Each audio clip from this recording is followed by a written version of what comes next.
SG Consultancy Services. Study MBBS in Russia, Philippines, Uzbekistan. అయితే ఇప్పుడు మీరు అన్నట్టుగా గంజి కారు ఇల్లు సంపాదించారా బాగా కాదు సార్. దేవుడు ఎంత ఇచ్చాడో అది చాలా నిలబెట్టుకున్నారు. చాలు సార్ నాకు. సార్ ఇంత ఉంటే కూడా అంతే, ఇంత ఉంటే కూడా అంతే. అంతే కదా సార్. ఆఫ్ కోర్స్ ఇదంతా మట్టిలో పోతుంది సార్. ఏం గ్యారంటీ లేదు. మన పేరు ఒకటే ఉంటుంది, మంచిది చెడ్డది రెండే ఉంటాయి. అంటే అది మీ మైండ్ సెట్ మీద ఆధారపడి ఉంటుంది. అవును సార్, అవును సార్. కొంతమంది అంతు లేకుండా సంపాదిస్తారు సార్. కొంతమంది వాడిది నాకే కావాలి, వీడిది నాకే కావాలి, ఇది నాకు కావాలి, అది నాకు కావాలి అంటారు. అవును, అక్కడ ఎత్తుకొని పోతారా ఏంటి? ఏముండదండి. మీ పునీత్ రాజ్ కుమార్ వెళ్ళిపోయారండి. మిరాక్కల్ అండి, ఇది మిరాక్కల్. మన శ్రీహరి లాగా అవును, చిన్న ఏజ్లో వెళ్ళిపోయాడు. చాలా చిన్న ఏజ్ అండి. అవును సార్. ఆయన చనిపోయిన తర్వాత ఆయన గురించి తెలిసింది. ఆయన స్కూల్కి హెల్ప్ చేసేవారు, పేదవాళ్ళకి హెల్ప్ చేసేవారు, అనాథాశ్రమం పెట్టుకున్నారు అని తర్వాత తెలిసింది సార్. అవునా? వాళ్ళ నాన్నగారి ప్రాపర్టీ అంతా గవర్నమెంట్కి ఇచ్చారు అని తర్వాత తెలిసింది సార్ ఆయన గ్రేట్నెస్. సో ఇక్కడ మనకి చాలామంది ఉన్నారు సార్ సినిమాలో. అది అంటారు కదా, అది నాకే నాకే నాకే నాకే అంటారు. ఏం ఎత్తుకొని పోతారా, తీసుకుపోతారా నాకు అర్థం కాలేదు సార్. ఇక్కడే ఉంటే ఏం జరిగేదో తెలియదు నాకు. ఏం సార్? అంటే ఇప్పుడు మీరు హ్యాపీగా ఆస్తులు, ప్రాపర్టీస్, ల్యాండ్స్, బిల్డింగ్స్. నేను అప్పుడు 100 రూపాయలు 500 రూపీస్ ఏకర్ కొన్నాను సార్, బెంగళూరులో, బెళగాంలో, అక్కడ ఇక్కడ. అది ఇప్పుడు కొంచెం పెరిగింది రేటు. అది నాకు ప్లస్ సార్. ఇంకా ల్యాండ్ పెరుగుతూనే ఉంటుంది. అది నాకు ప్లస్ సార్. నేను ఎక్కడ కూడా డబ్బులు వేస్ట్ చేయలేదు సార్. కొంచెం అక్కడక్కడ ప్రాపర్టీ చేసుకున్నాను. ఆ ప్రాపర్టీ ఈరోజు నాకు హెల్ప్ అవుతుంది. అదేలే. అవును సార్. ఇప్పుడు మీరు 10 కోట్ల కారు ఉంటే కూడా, 10 రూపాయల కారు ఉంటే కూడా మీరు పెట్రోల్ పోస్తేనే అసలు వెళ్తుంది. అంతే. గేర్ వేసి మీరు ఇది చేస్తేనే మనం డ్రైవ్ చేస్తే అంతే. ఇప్పుడు టాటాలో 1,25,000కి ఏసీ కార్ ఇస్తున్నాడు. అవునండి. అదేదో ఇన్నోవో ఏదో ఉంది. అవును, కొత్తది చెప్తున్నాను మీకు. దాని దగ్గర కూడా అంతేనే పెద్ద పెద్ద ఎక్కడైనా మనం ట్రావెల్ చేయడానికి ట్రావెల్ చేయడం అంతే. ఇప్పుడు మరి మీ ఫాదర్ బిజినెస్ టింబర్ బిజినెస్ తమ్ముడు చూసుకుంటున్నాను సార్. అది still it is running. Okay. అంతే. మా బ్రదర్ ఉన్నారు, ఆయన స్మాల్. సో మీ స్టార్డమ్ లోకి వెళ్ళిన తర్వాత దానికి ఇంకా క్రేజ్ వచ్చి ఉంటుంది సార్. అక్కడ కూడా మంచి పేరు నాకు. సో మంచి అందరికీ బాగా చెప్పాయి అన్ని. వాళ్ళకి ఏమేమి కావాలి అన్ని ఇచ్చేసి. ది బెస్ట్ మూమెంట్ మీ కెరీర్ లో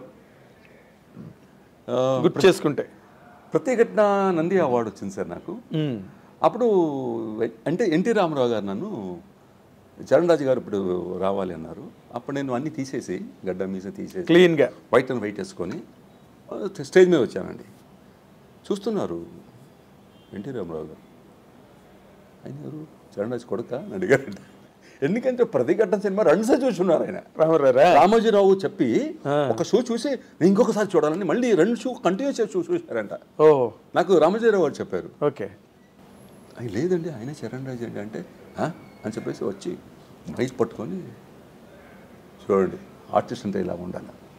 నేను చరణ్ రాజు గారు పైకి వస్తుంటే చరణ్ రాజు అబ్బాయి అనుకున్నాను, కానీ చరణ్ రాజు సినిమాలు చూస్తే మిడిల్ ఏజ్లా ఉంటాడు, ఆ గెటప్ అలా ఉంటుంది.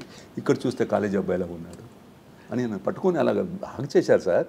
Today also I can feel it. ఈ రోజు కూడా ఆయన హగ్ చేసి నిజంగా గ్రేటెస్ట్ మూమెంట్. అది నా లైఫ్లో ఇంకా అది నాకు చాలా సార్. దేవుడు ఇచ్చిన ఒక పెద్ద వరం సార్ నాకు అది. అదేలే. అంతే. అండ్ మీరు అలాగే మనిషి ఆర్టిస్ట్ లైఫ్, ఆఫ్ కోర్స్ ప్రతి మనిషికి తీపి అనుభవాలు, చేదు అనుభవాలు అన్నవి కామన్. ఆర్టిస్టులకు ఎక్కువ ఉంటాయి. అవును సార్. ఎందుకంటే వాళ్ళు చాలా సెన్సిటివ్గా ఉంటారు. అవును సార్. మీరు చాలా గ్రేట్ యాక్టర్ అండి అంటే పొంగిపోతారు. అవును సార్. ఎవడా నువ్వు అంటే గ్యారంటీ డిప్రెస్ అయిపోతారు. గ్యారంటీ. అవును సార్, 100% అండి. ఇప్పుడు మీరు గ్రేటెస్ట్ మూమెంట్ చెప్పారు. అవును సార్. వరస్ట్ మూమెంట్ చెప్పుకోవాలంటే ఏం చెప్తారు సార్? మీకు బహుశా లేవేమో. లేదు సార్. ఎందుకంటే వస్తూనే 7 సినిమాలు వరుస హిట్లు సార్. దానికి ముందు ఒక లంకేష్ పత్రిక అని ఉంది సార్ బెంగళూరులో. లంకేష్ గారు ఆయన ఎప్పుడు అంత ఒరిజినల్ ఏముందో అది రాసేవారండి. ఓకే. అంటే had very very strong pen అండి. ఆయన రాస్తే ఇంకా లంకేష్ గారు రాశారంటే నిజమే అంతే. ఆ పేపరు వితిన్ 1 వీక్ 1 అవర్లో అన్ని పేపర్స్ సేల్ అయ్యాయి సార్ లంకేష్ పత్రిక. ఓకే. ఆయన ఒక సినిమా తీస్తానని కొత్త వాళ్ళకి అందరూ అంటే ఈ సిద్ధిలింగయ్య గారు నన్ను హీరో చేశారు. దాని ముందు చెప్తున్నాను మీకు, ఒక 1 ఇయర్ పరాజిత ముందు తెరేగలు అని ఒక సినిమాకి 3 హీరోస్ కావాలని అప్లై చేశారు. అప్లై చేయమని చెప్పారండి. నేను ఏదో పాత ఫోటో పంపించాను, నన్ను రమ్మన్నారు, నన్ను చూశారు. గాంధీ బజార్లో వెళ్ళాను ఆయన ఆఫీస్కి. నన్ను చూసి హైట్ పర్సనాలిటీ చూసేసి ఈ అబ్బాయి నాకు ఓకే అన్నారు. అది పేపర్లో పడింది సార్. ఓకే.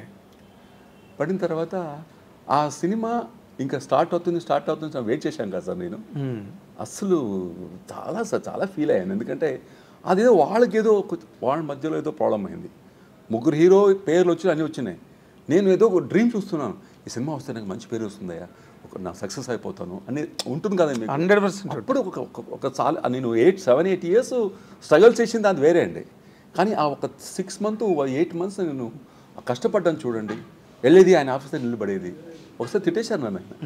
తిట్టేసి ఏయ్ వెళ్ళవయ్యా, చెప్తాను ఎళ్ళు చరణ్ రాజ్, ఎందుకు వస్తున్నావు ఇక్కడికి అని చెప్పావు. సో అలాగా జరిగింది సార్.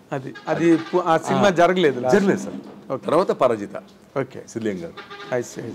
ఇప్పుడు మీరు నార్మల్గా ఇప్పుడు ఆ భట్టు అన్న అతను ఎవరో మిమ్మల్ని టీచ్ చేసాడు అన్నారు. అవును సార్. ఆ తర్వాత వాట్ వాజ్ హిస్ రెస్పాన్స్ అండి? మీరు సార్ పరాజిత సినిమా హిట్ అయిన తర్వాత first time I'm going in Dakota flight అండి. 375 రూపీస్ అప్పుడు ఫ్లైట్ టికెట్. ఓకే, వెళ్ళి నేను వెళ్తున్నాను అమ్మ నా చెప్పేశాను వస్తున్నాను అని చెప్పేసి ఫ్లైట్లో చూస్తే ఫ్లైట్ నుంచి ఒక రౌండ్ కొడతారు కదా సార్ దిగే ముందు. అవును. చూస్తే కింద అంత ఫుల్ ఇలా 3,000-4,000 పీపుల్ ఉన్నారండి. నేను ఎవరో పాలిటీషియన్ వచ్చి ఉన్నాడేమో అనుకున్నాను. చూస్తే అందరూ వచ్చి నా కోసం సార్. దాంట్లో గుర్రాజ్ భట్టు, వీరు ఖానాపూర్ అందరూ ఉన్నారు. గ్రేట్ అది సార్. అదేలేండి, మంచి చెరిషింగ్ మూమెంట్. ఆ రోజు ఒక ఫంక్షన్ చేశారు వాళ్ళు. ఫంక్షన్లో చెప్పాను నేను, ఈరోజు చరణ్ రాజ్ అనే 5 అక్షరాలు పబ్లిసిటీ అవడానికి, ఈరోజు ఫిల్మ్ యాక్టర్ అవడానికి కారణం నా ఫ్రెండ్ గురురాజ్ అని. వాడిని స్టేజ్ మీద తీసుకొని ఆయన హగ్ చేసి ఇప్పుడు కూడా ఫ్రెండ్స్ సార్. వెళ్తే బెళగాం వెళ్తే ఇప్పుడు కూడా వాడుంటాడు, వీరు కానప్పుడు నాతో ఉండాలి. ఇప్పుడు అతను ఏం చేస్తున్నాడు సార్? ఆయన బ్యాంకులో పనిచేసేవాడు సార్, రిటైర్డ్ అయిపోయాడు. ఈయన వీరు కానప్పుడు కూడా రిటైర్డ్ అయిపోయాడు. అవునా? అవును. ఇప్పుడు కూడా వీఆర్ హ్యావింగ్ గుడ్ చాప్టర్. ఇప్పుడు మీరు నార్మల్గా హీరోగా చేశారు, హీరోగా సెలబ్రేట్ అయ్యారు, విలన్గా చేశారు, విలన్గా సెలబ్రేట్ అయ్యారు. ఈ రెండిట్లో మీరు బాగా ఎంజాయ్ చేసిన పార్ట్ ఏదండి, హీరోవా విలనా?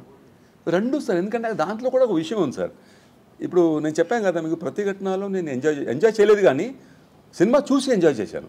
ఆ క్యారెక్టర్లో అందరూ తిట్టేప్పుడు, అందరూ కొట్టేప్పుడు నేను ఎంజాయ్ చేశాను. Yes, I given the life to the character అని. ఎగ్జాక్ట్లీ. అవును సార్. మీరు కాకపోతే సినిమా అదే సార్. తర్వాత ఇప్పుడు నరకాసురుడులో నిజంగా చాలా హ్యాపీగా ఫీల్ అవుతాం సార్. ఎందుకంటే సెబాస్టియన్ గారు నిజంగా he made me really game me very good film. మీరు ఇన్ని సినిమాలు చేసిన ఆయన మీరు పదే దాని గురించి చెప్తున్నారంటే అవును సార్, ఎంత బాగుంటుంది. అవును సార్. సెబాస్టియన్ గారికి 100% నేను ఈ ప్రొడక్షన్కి, సంయుక్త ప్రొడక్షన్కి, ఆ ప్రొడ్యూసర్కి అందరికీ సార్ నేను రియల్గా hats off to them. Again they call me back.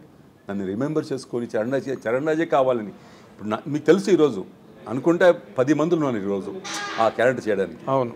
కానీ చరణ్ రాజే కావాలని తీసుకొచ్చిన మళ్ళీ నాకు పిలిచారు. అది దానికోసం really I'm hats off to them. ఇప్పుడు మీరు మీ అబ్బాయి హీరోగా అవుతున్నాడు కదా?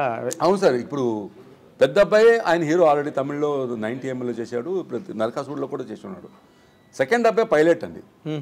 వాడు 3 years ఈ కరోనా వచ్చింది కదా సార్, అప్పుడు అన్ని ఫ్లైట్లు గ్రౌండెడ్ అయిపోయాయి సార్. అవును. అప్పుడు వీడు 10 days బాంబే, 10 days ఢిల్లీ తిరుగుతున్నాడు. 23 years ఓల్డ్ బాయ్. మళ్ళీ ఏదైనా తెలుసు కదా మీకు ఇప్పుడు జనరేషన్ ఎలా ఉందని భయపడి సరే ఉత్తేజ్ దగ్గర యాక్టింగ్ కోర్సు ఇచ్చేసి యాక్టింగ్ చేయరా అంటే ఆయన చూడగానే చెప్పేశాడు, ఏమన్నయ్య వీడిని వెళ్ళిపోయి మీరు పైలట్ చేశారు, హీరోలా ఉన్నాడు అన్నారు. హీరో విలన్ వద్దురా, వాడు ఒప్పుకోలేదు, నన్ను ఏం చేయమంటావు అన్నాను. తర్వాత 3 months పాస్ చేశాడు. ఆయన పెట్టుకొని కుప్పనని నేనే సినిమా డైరెక్షన్ చేస్తున్నాను.